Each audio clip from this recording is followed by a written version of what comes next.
ये CTET paper 1 के लिए है और मैथ का पेडागोजी क्लास है। बहुत इंपॉर्टेंट प्रश्न है। और दोस्तों हम सीटेट के सभी वीडियो को ख़त्म कर चुके हैं।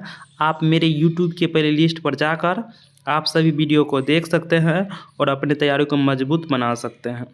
पहले उदाहरण को बता देते हैं। इसमें देखिए दोस्तों 3 नंबर ऑप्शन में लिखा हुआ है स्मरण आधारित प्रश्न। जहाँ भी स्मरण का बात करेगा ऑप्शन गलत होगा। 2 नंबर ऑप्शन है जिस प्रश्न का उत्तर 1 होता है उसको बंद सिरे वाले प्रश्न कहते हैं। जैसे बिहार की राजधानी कहाँ है? पटना है। तो उस जिसका आंसर 1 होगा तो ये आंसर नहीं होगा। तो खुले सिरे वाले प्रश्न को उसको कहते हैं जिसका आंसर 1 से अधिक होता है। उदाहरण 1 से अधिक होता है दे सकते हैं। जैसे बताते हैं -1 है जोड़ -2 है, इसको जोड़िएगा तो -3 होगा। और उदाहरण ले सकते हैं ना, -2 जोड़ -3, इसको जोड़िएगा तो 5 -5 होगा। तो दोस्तों हम बहुत सारा उदाहरण ले सकते हैं। तो इस बात को दोस्तों समझ गए होंगे। तो पढ़ते हैं 1 नंबर का प्रश्न। एक गणित की अध्यापक अपने छात्रों के समक्ष एक प्रश्न करते हैं। शिक्षकों का एक पूर्णांकों का एक जोड़ा लिखिए जिसका जोड़ा योगफल ऋणात्मक है। तो दोस्तों हम ऋणात्मक लिए -5 -3 और ये बहुत सारा उदाहरण ले सकते हैं। और जिसका उत्तर 1 से अधिक होता है उसे क्या कहते हैं? खुले सिले वाले प्रश्न। तो इसका राइट आंसर 1 नंबर के साथ लॉक हो जाएंगे। नेक्स्ट प्रश्न पढ़ते हैं। ये 2 नंबर का दोस्तों प्रश्न है। कथन शिक्षक छात्रों को संबोधित की खोज करने और अपने आप से प्रतिमान ढूंढने में एक सुसाध का कार्य करता है। शिक्षक बच्चे को प्रतिमान ढूंढ के देता है के साथ अधिक अनुकूल है। तो देखिए बच्चे क्या कर रहे हैं? टीचर उदाहरण दे रहा है।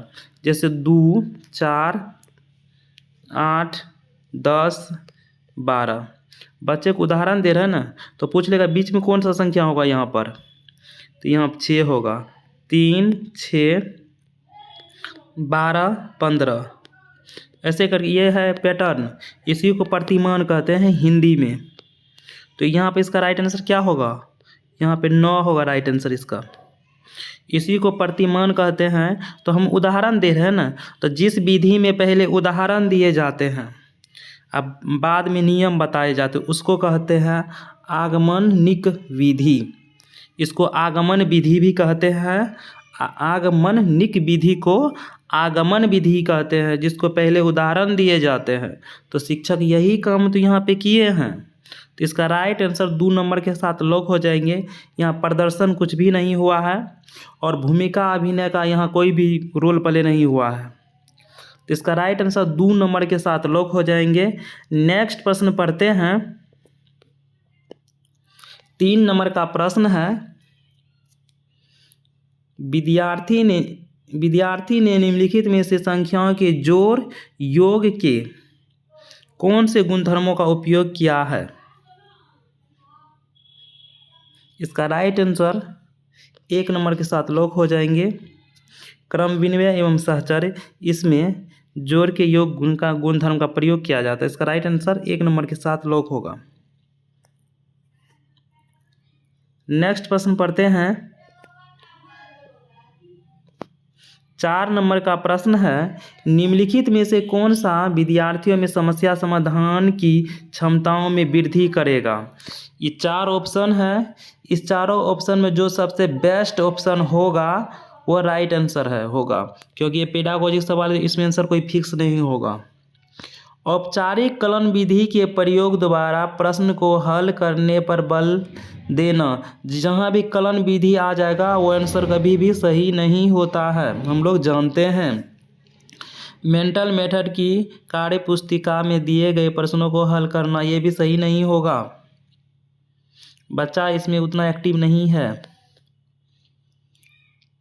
पाठ्य पुस्तक में हल किए गए उदाहरण पर आधारित प्रश्नों को हल करना, ये भी राइट आंसर नहीं है। इसका राइट आंसर है 2 नंबर का चित्र, चिन्ह, रेखा चित्र आदि। दोबारा गणित या परिस्थितियों प्रश्नों को निरूपित करके प्रश्नों को हल करना। देखिए, गणित का अपना एक अलग भाषा है, गणित का अपना एक अलग चिन्ह है, गणित का अपना एक रेखा चित्र है, गणित का अलग अपना एक भाषा है। तो गणित का क्या अपना सब कुछ अलग अलग है। गणित का अपना प्रतिमान है, सब कुछ है। तो इसका राइट आंसर 2 नंबर के साथ लॉक हो जाएंगे। नेक्स्ट प्रश्न पढ़ते हैं। 5 नंबर का प्रश्न है, निम्नलिखित में से कौन सा अंत मुक्त सिरे वाले प्रश्न का उदाहरण है। मुक्त में से होता है फ्री, आज़ाद, जिसका वही प्रश्न है जिसका उत्तर क्या होगा, एक से अधिक उत्तर होगा, जिसका उत्तर अधिक होगा। जैसे भारत देश की विशेषता के बारे में पूछ लिया जाए, बहुत सारा विशेषता बता सकते हैं ना। जैसे आपके शहर में प्रदूषण कैसे फैलता है, तो आप बहुत उत्तर दे सकते हैं ना, बहुत सारा उत्तर।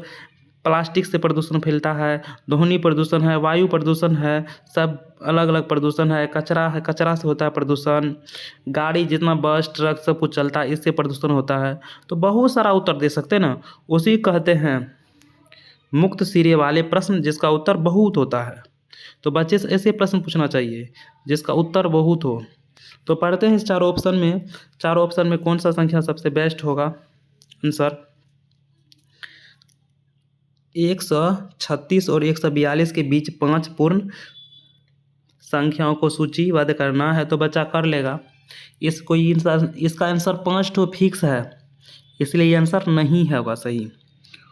दो गो संख्या का योगफल 35 है, हम लोग जानते हैं 35 है। यदि संख्या में से एक संख्या 16 है तो दूसरा संख्या एक होगा, उसका आंसर क्या है, फिक्स है। एक आयत की लंबाई चौड़ाई का अनुपात 3:2:5 के अनुपात में है। अनुपात में है। तो आयत का परिमाप 65 सेमी है, तो उसकी लंबाई और चौड़ाई ज्ञात कर लीजिएगा। लंबाई और चौड़ाई जब ज्ञात कीजिएगा तो उसका आंसर फिक्स होगा। 2 ही आंसर है ना। 4 नंबर जब ऑप्शन आप पढ़िएगा, 4 संख्याओं को सूचीबद्ध कीजिए जो ऐसा 4 संख्याओं को सूचीबद्ध करना है जो 7 दिहाई, 7 क्या होगा, दहाई होना चाहिए, 8 इकाई होना चाहिए। जैसे 78 लिखते हैं, यहाँ 001 दे दीजिए, एक संख्या हुआ। दूसरा संख्या लिखते हैं 1 2, फिर 7 हुआ, 8 हुआ। 2 को संख्या लिखे तो हम बहुत सारा संख्या लिख सकते हैं। 3 दे देते हैं, फिर 8 लिखते हैं। यानी कि हम दोस्तों बहुत संख्या लिख सकते हैं ना, जिसमें बच्चा को सोचने का मौका मिलता है, वही राइट आंसर होता है। इसका राइट आंसर 4 नंबर के साथ लॉक हो जाएंगे।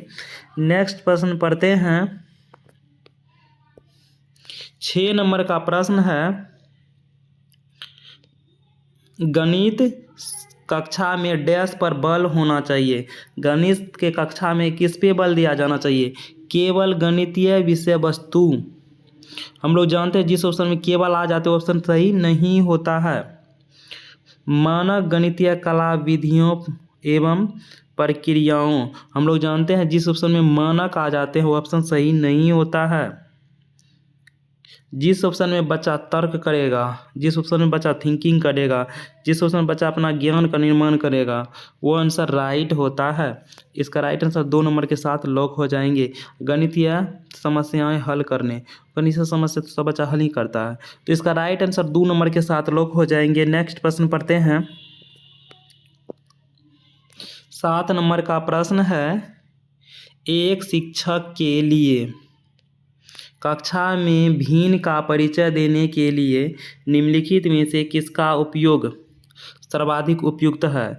भिन्न के बारे में जानते होंगे आप लोग, जो संख्या बटा के रूप में हो, जो संख्या p/q के रूप में हो, उसी को भिन्न कहते हैं। इसका परिचय बच्चे को देना है तो कैसे पढ़ाएंगे टीचर।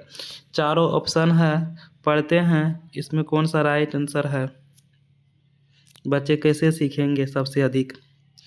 यदि किसी व्यक्ति को एक कार्य को पूरा करने में 10 दिन का टाइम लगता है तो एक दिन में कितना कार्य पूरा होगा, ये नहीं राइट आंसर है। इससे बेस्ट, इस 4 ऑप्शन में जो बेस्ट होगा वही राइट आंसर होता है, जिसमें बच्चा एक्टिविटी करता है, जिसमें बच्चा मूर्त वस्तु सीखता है, कंक्रीट वस्तु से जिस वस्तु को बच्चा पकड़ सकता है, देख सकता है, वही आंसर राइट होता है। 1/2 का अर्थ क्या है? पानी से पूर्ण भरे हुए एक गिलास से एक तिहाई गिलास पानी पी लेने पर कितना पानी बचेगा? ये सब बच्चे से नहीं करना, ये सब अमूर्त में चला जाएगा, अमूर्त में। इसका राइट आंसर 3 नंबर होगा। आप एक देखिए यहाँ पे दिया गया है, आप एक सबको 4 दोस्तों में समान रूप से आप एक सेब को 4 दोस्तों में समान रूप से कैसे बांटेंगे? ये जब बताइएगा तो बच्चा अधिक समझेंगे। बच्चा को एक सेब दीजिएगा और बोलिएगा आप 4 दोस्त हैं, चारों में बांट लीजिए। तो ये जब बांटेगा ना बच्चा चारों दोस्तों में, तो बच्चा बटे को अच्छा से समझेगा, भिन्न को अच्छा से समझेगा, क्योंकि बच्चा ये कंक्रीट चीज़ है। बच्चा को दैनिक जीवन से जोड़ के पढ़ाते हैं, दैनिक जीवन से, वास्तविक जीवन से, बच्चे के अनुभव से पढ़ाते हैं। तो इसलिए इसका राइट आंसर 3 नंबर के साथ लॉक हो जाएंगे। जहाँ पे बच्चा अनुभव अपना साझा करेगा, जहाँ बच्चा कंक्रीट चीज़ का उपयोग करेगा, वो आंसर सही होता है, यानी कि मूर्त वस्तु का। नेक्स्ट प्रश्न पढ़ते हैं। 8 नंबर का प्रश्न है, निम्नलिखित में से कौन सा गणित शिक्षण अधिगम से संबंधित नहीं है? क्वेश्चन निगेटिव है तो नहीं को घेर लीजिएगा। आगमन विधि के बारे में गणित में पढ़ते हैं, छोटे छोटे बच्चे को पढ़ाते हैं। जब वही बच्चा जब बड़े हो जाते हैं उसको निगमन विधि से पढ़ाते हैं, इस बात को याद रखिएगा। गणित में निगमन विधि का उपयोग होता है। गणित में आगमन का बच्चे को पढ़ाते हैं, इसके बाद इसका उपयोग नहीं करते हैं, बच्चे को पढ़ाने के लिए करते हैं। समस्या समाधान का उपयोग करते हैं हम लोग। विश्लेषण संश्लेषण का उपयोग गणित में होता है। ये ड्रिल और प्रैक्टिस का उपयोग गणित में नहीं होता है, ये निगेटिव वर्ड है, इस बात को याद रखिएगा। ड्रिल और प्रैक्टिस, बच्चा से कभी भी ड्रिल और प्रैक्टिस अभ्यास कभी भी मत कराइएगा बच्चे से, नहीं तो आंसर गलत हो जाएगा। नेक्स्ट प्रश्न पढ़ते हैं। 9 नंबर का प्रश्न है, निम्नलिखित में से कौन से कथन गणित पाठचर्या के लिए सही है? ये सही है, अच्छा है, तो हम लोग को क्या नहीं करना है? इसे लचीलापन नहीं होना चाहिए। 3 नंबर ऑप्शन बोल रहा है सी का कि बच्चे को है ना लचीलापन नहीं होना चाहिए गणित के जो पढ़ाते हैं, तो ये गलत बोल रहा है ना। लचीलापन सब कुछ में, स्कूल में जितना भी चीज़ है आपके स्कूल में सब कुछ को लचीलापन होना चाहिए। टीचर में लचीलापन होना चाहिए, स्कूल के टाइम में लचीलापन होना चाहिए, पाठचर्या पाठ्य पुस्तक है, विषय जितना है सभी विषय में, सभी कुछ में लचीलापन होना अनिवार्य है। स्कूल में लचीलापन होना अनिवार्य है, सब कुछ में, टीचर में, सब कुछ में लचीलापन होना अनिवार्य है। तो इसका राइट आंसर दोनों सही हो जाएंगे, ए और बी। इसका राइट आंसर ए और बी सही हो जाएंगे। अस्थायी प्रदान करने के लिए इसकी प्रकृति अस्थायी होनी चाहिए। इसका दोस्तों दोनों राइट आंसर है, ए और बी। इसे सुसंगत होना चाहिए और गणित को लचीलापन में होना चाहिए। ये अ है इसलिए सही हो गया। नेक्स्ट प्रश्न पढ़ते हैं। 10 नंबर का प्रश्न है, निम्नलिखित में से कौन सा इकाई योजना का एक आवश्यक पहलू नहीं है? इकाई योजना जो विशेष योजना होता है उसका एक पहलू नहीं है। इसमें से गलत आंसर जो होगा ना वो राइट आंसर, क्योंकि गलत नहीं है तो नहीं का आंसर गलत होगा। विषय वस्तु और सुसंगत शिक्षा प्रतिक्रिया में अंतरिम और सामयिक वितरण। पढ़ते हैं आगे। पाठ्य पुस्तक में दिए गए तय क्रम, हाँ तय क्रम, बच्चा क्या कर रहे हैं? तय कर रहे हैं, निश्चित कर रहे हैं। तुम आएगा तो 10 बजे आएगा, पर ये लेट होगा तो मार लगेगा। यानी बच्चे को मारना, डांटना, हतोत्साहित करना, डरना, ये सब निगेटिव वर्ड है। बच्चा के साथ ये कभी नहीं करेंगे, गलत यही है। बच्चा को तय नहीं करेंगे, बच्चा को फिक्स नहीं करेंगे के अनुसार इकाई योजना बनाना, तो यही गलत है। तो यही इसका राइट आंसर हो जाएगा। उस शैक्षणिक संसाधन की पहचान करना और उसको कक्षा में सम्मिलित करने हेतु योजना बनाना, ये सही बात है, ये सही बात है। विद्यार्थी की आवश्यकताओं के अनुसार शिक्षण विधियों में अनुकूल और बदलाव की संभावना। हम लोग को बच्चा जैसा चाहेगा बच्चे के अनुसार पढ़ाना है। सब स्कूल में जितना चीज़ है सब में लचीलापन लाना है। बच्चे के जो पाठ्य पुस्तक है, सिलेबस है, उसको कम करना है, उसमें लचीलापन लाना है। स्कूल के टाइम में छूट देना है। बच्चे को कभी भी ना तो मारना है, ना डांटना है, ना फटकारना है। बच्चे को स्वतंत्र करना है। नेक्स्ट प्रश्न पढ़ते हैं। बच्चे को आप प्रोत्साहित कर सकते हैं, अवसर दे सकते हैं। नेक्स्ट प्रश्न पढ़ते हैं। ये प्रश्न है 11 नंबर का। पढ़ते हैं इसमें कौन सा ऑप्शन सबसे बेस्ट होगा। बेस्ट ऑप्शन चारों में। एनसीईआरटी के अनुसार कक्षा 3 के विद्यार्थियों के लिए कौन से अधिगम प्रतिफल अपेक्षित नहीं है। हम लोग को क्या नहीं करना है कक्षा 3 के विद्यार्थी को। समस्या संख्या है 543 में 4 का स्थानीय मान ज्ञात करने के लिए ये काम देंगे बच्चे करने के लिए। पहचाने की दी गई आकृतियों की श्रृंखलाओं में अगली आकृति क्या होगी। यानी कि पैटर्न वाला ये हिसाब है, तो बच्चा को पैटर्न समझाने देंगे, प्रतिमान बच्चे को समझने के लिए देंगे। जैसे ये त्रिभुज है, ये वृत्त है, ये त्रिभुज है, तो बच्चा से पूछेंगे यहाँ क्या होगा, बच्चा बोल देगा वृत्त होगा, फिर यहाँ त्रिभुज होगा। ये बच्चे को समझने का मौका देंगे। दर्शाएं कि संख्या इतना 2 गुना 5 है और 5 गुना 2 समान है, तो बच्चा बता देगा हाँ समान है ये संख्या। ये आंसर नहीं होगा। बच्चा को कौन सा कार्य नहीं देना है, ये नहीं देना है बच्चे को। बच्चे जो 3 में पढ़ते हैं उसको भिन्न का जोड़ नहीं दीजिएगा, इससे नीचे वाला हिसाब दीजिएगा। तो गलत है, तो गलत इसका 3 नंबर है, ऐसा नहीं देना है। सीटेट 3 नंबर को गलत माने हैं, इसलिए 3 नंबर राइट आंसर होगा। नेक्स्ट प्रश्न पढ़ते हैं। 12 नंबर प्रश्न है। राष्ट्रीय पाठचर्या रूपरेखा 2005 के अनुसार निम्नलिखित गणित में डैश आकलन को सम्मिलित करना चाहिए। 5 के अनुसार किस आकलन को सम्मिलित करना चाहिए, तो पढ़ते हैं। छात्रों को उनके प्राप्तांकों के आधार पर श्रेणी करना। जिस ऑप्शन में श्रेणी करने का बात आएगा, छात्र के प्राप्तांक का अंक का मार्क आएगा। बच्चे को अंक, मार्क, ग्रेड कुछ भी नहीं देना है बच्चे को। श्रेणी क्रम कुछ भी नहीं बच्चे को बांटना है। श्रेणी जहाँ आएगा ऑप्शन गलत हो जाते हैं, अंक जहाँ आएगा ऑप्शन गलत हो जाएंगे। छात्रों की संकल्पना, समझ और समस्या समाधान के कौशल के अर्जन संबंधी प्रगति, इसका राइट आंसर 2 ही नंबर सही होगा। कार्य विधियों और सूत्रों के ज्ञान की परख। जिस ऑप्शन में सूत्र का बात करेगा वो ऑप्शन कभी भी सही नहीं होगा। छात्रों की त्रुटि मुक्त या त्रुटि फ्री परिकलन करने की क्षमता का परख। बच्चा सीखेगा तो गलत करेगा ही ना, तो बच्चा गलत करता है तो हम लोग को ये पता लगता है कि बच्चे में कहाँ दिक्कत है, कहाँ समस्या है, बच्चे के पास ज्ञान है, बच्चे अभी कितना ज्ञान पहुँचे हैं, कहाँ तक बच्चे हैं, बच्चे के बारे में पता चलता है अगर बच्चे गलती करते हैं तो। नेक्स्ट प्रश्न पढ़ते हैं। 13 नंबर प्रश्न है। निम्नलिखित में से कौन सा एक रचनात्मक गणित की कक्षा का अति उपयुक्त उदाहरण है। चारों ऑप्शन पढ़ते हैं दोस्तों, चारों में जो बेस्ट होगा वही राइट आंसर माना जाता है। तो पढ़ते हैं। विद्यार्थी सामूहिक रूप से पहाड़े को एक लय में गा रहे हैं। पहाड़ा जिसको कहते हैं दुक्का दू दूना 4, ऐसे टेबल को पहाड़ा को बच्चे पढ़ रहा है, तो ये आंसर नहीं होगा।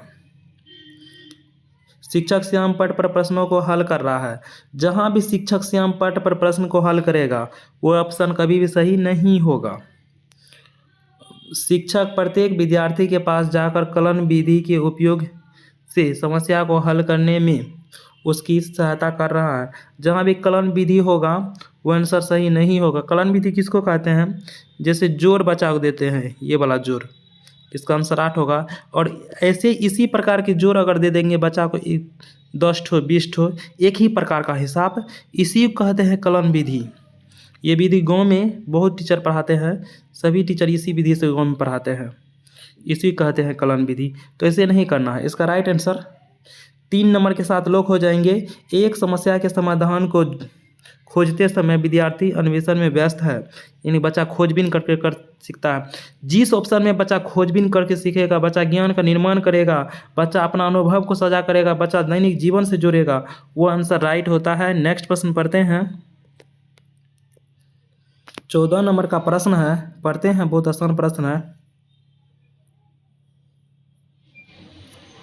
निम्नलिखित कथनों में से कौन सा कथन गणितीय खेलों के बारे में सही है। तो पढ़ते हैं, गणितीय खेलों को आम दिनचर्या वाले खेल की तरह होना चाहिए, तो ये सही बात है। गणितीय खेलों को अनुदेशात्मक पुष्टि देना चाहिए, ये बात भी सही है। गणितीय खेल बच्चों में अनुमान, पूर्व ज्ञान और योजना तैयार करने को बढ़ावा देता है, तो ये नहीं होगा दोस्तों, नहीं बढ़ावा। इसका राइट आंसर 1 नंबर के साथ लॉक हो जाएंगे। नेक्स्ट प्रश्न पढ़ते हैं। 15 नंबर का दोस्तों प्रश्न है, बहुत इम्पोर्टेंट प्रश्न है, इसको समझिएगा। ये सीटेट में प्रत्येक बार जरूर आते हैं, इसको समझने का कोशिश कीजिएगा दोस्तों। एक समोसे को देखकर एक बच्चा उसे त्रिभुज कहता है। बच्चा समोसा को देखता है, समोसा को देखता बच्चा कहता है त्रिभुज है, ये समोसा है, त्रिभुज सीधा होता है इससे। बच्चा जब समोसा को देखता है ऐसे करके, बच्चा बोलता है ये त्रिभुज है। बच्चा जब रोटी को देखेगा तो बच्चा मान लीजिए ये रोटी है, और बच्चा वृत्त देखेगा। बच्चा को जब रोटी दिखाइएगा तो बच्चा बोलेगा हाँ ये वृत्त है। जब बच्चा को बिस्कुट दिखाइएगा, बिस्कुट, ये बिस्कुट, तो बच्चा बोल देगा ये आयत है। जब बिस्कुट दिखाइएगा, बिस्कुट कैसे होता है, आयत के जैसे होता है ना, तो बच्चा बोल देगा ये सर जी आयत है। किस में? बच्चा क्या करता है, दृश्यीकरण करता है, विजुअलाइजेशन। बच्चा जब देख के बता देता है ना, तो उसका 1 नंबर राइट आंसर होता है, क्योंकि सीटेट दोस्तों इसको मानते हैं। और बच्चा इसके गुण के बारे में नहीं जानते हैं, इस बात को दोस्तों याद रखिएगा। बच्चा सिर्फ नाम जानता है, नाम। अब ये आयत है, क्यों आयत है ये बच्चा कभी नहीं बता पाएगा। वृत्त गोलाकार है, वृत्त गोलाकार क्यों है ये आंसर कभी नहीं बता पाएगा। ओनली ये समझिएगा, चित्र को खाली देख लेगा बस। बच्चा बस चित्र को है क्लासिफिकेशन कर लेगा, त्रिभुज है तो त्रिभुज के पास रखेगा, आयत है तो आयत के पास रखेगा। लेकिन बच्चा ये नहीं बता पाते हैं कि आखिर ये आयत क्यों है, ये क्यों है ऐसा। और जिस दिन बच्चा ये बता देगा आयत का आमने सामने का भुजा बराबर है, वो बच्चा एनालिसिस में चला जाएगा। बच्चा इसमें आयत को, बच्चा आयत के गुण धर्म के बारे में बता देगा, तो बच्चा इसका राइट आंसर गुण धर्म के बारे में बता देगा, बच्चा इसमें आ जाएंगे। अब अगर बच्चा ये बोल देंगे आपको कि वर्ग एक आयत है, जिस दिन बच्चा बोल दिया कि वर्ग एक आयत है, तो बच्चा रिलेशन बनाना चालू कर देंगे, यानी कि संबंध, रिलेशनशिप। बच्चा वर्ग का संबंध आयत से जब जोड़ देगा तो बच्चा इसमें आ जाएंगे। बच्चा खाली देख रहा है तो अभी 1 नंबर में है, और जिस दिन बच्चा इसका गुण के बारे में बताएंगे, गुण के बारे में बच्चा अगर आपको बता दिया तो बच्चा एनालिसिस में है। ये 3 को दोस्तों याद रखिएगा आप लोग। तो दोस्तों वीडियो हो गया ख़त्म। सीटेट दोस्तों इस 1 नंबर ऑप्शन को ही सही माने हैं। विजुअलाइजेशन के अनुसार बच्चा ने वो नाम बता देता है ये क्या है, लेकिन क्यों है कि जवाब बच्चा नहीं दे पाते हैं 1 नंबर में। इसको 0 लेवल है, 0 स्टेज इसमें 0 लेवल में है, बच्चा खाली नाम जानता है बस। तो वीडियो हो गया ख़त्म दोस्तों। लाइक सब्सक्राइब शेयर कर दिएगा। और सीटेट की तैयारी के लिए दोस्तों बहुत सारा वीडियो बना हुआ है, आप जाकर से वीडियो को देख सकते हैं और अपनी तैयारी को मजबूत कर सकते हैं। और दोस्तों के साथ शेयर ज़रूर कीजिएगा वीडियो को दोस्तों, सपोर्ट भी करना है मुझे।